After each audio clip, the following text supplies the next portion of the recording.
ಏನಾಯ್ತಂದ್ರ ರಾತ್ರಿ ಆಗಿತ್ತು. ಒಂದು ಹುಡುಗ ಸ್ಕೌಟ್ ಗೈಡ್ನಲ್ಲಿ ಇದ್ದಂಥ ಹುಡುಗ ರಾತ್ರಿಗೆ ಎದ್ದು ನೀರು ಕುಡಿಲಕ್ಕ ಹೊರಗೆ ಬಂದಿಲ್ಲ. ಬಂದಾಗ ಒಬ್ಬ ವಯಸ್ಸಾದಂಥ ಹಿರಿಯರಿದ್ದರು. ಅವ್ರಿಗೆ ಏನಾಗ್ಯದ ಒಂದು ಹುಳ ಮುಟ್ಟ್ಯಾರ. ಹುಳ ಅಂದ್ರೆ ಗೊತ್ತಾಗ್ತದೆ.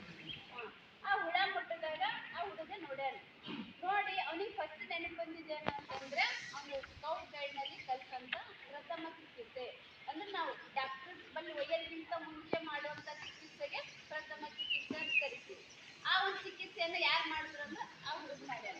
ಹೇಗೆ ಮಾಡಿದನು ಅಂತಂದ್ರೆ ಅವನು ಗೊತ್ತಿತ್ತು ಅವ್ನು ಇಲ್ಲಿ ಹೇಳಿದ್ರು ತರಬೇತಿ ಒಳಗ. ಹಂಗಾಗಿ ಅವ ಏನು ಮಾಡ್ದ, ಆ ಒಂದು ಹುಳ ಮುಟ್ಟಿದಂಥ ಜಾಗಕ್ಕೆ ಬಟ್ಟೆಯನ್ನು ಕಟ್ಟಿ ಆ ಅಜ್ಜಾಗ ಆಸ್ಪತ್ರೆಗೆ ಕರ್ಕೊಂಡು ಹೋದ. ಹೀಗಾಗಿ ಏನಾಯ್ತು, ಒಂದು ಜೀವ ಉಳಿತು. ನಾವು ಅಂದ ತಕ್ಷಣ ಏನು ಮಾಡ್ತೀವಿ, ಜಲ್ದಿ ಎದೆ ಹೊಡಿತೀವಿ, ಹೌದಿಲ್ಲ? ಅದಕ್ಕೆ ಎದೆ ಹೊಡಿಬಾರ್ದು, ಧೈರ್ಯದಿಂದ ನಾವು ಎಲ್ಲ ಎದುರಿಸಬೇಕು ಅಂತ. ಈಗ ನನ್ನ ಕೈಯಾಗ ಏನದ, ಸ್ಕಾರ್ಫ್ ಅದ. ಏನದ? ಸ್ಕಾರ್ಫ್ ಅದ. ಇದಕ್ಕೆ ಏನಂತಾರ? ಗೋಗಲ್. ಇವೆರಡು ನಮಗೆ ಬಹಳ ಮುಖ್ಯ ಅದ. ನಾವು ಸಮವಸ್ತ್ರ ಧರಿಸಿದಾಗ ಈ ಸ್ಕಾರ್ಫ್ ಹಾಕೋತೀವಿ.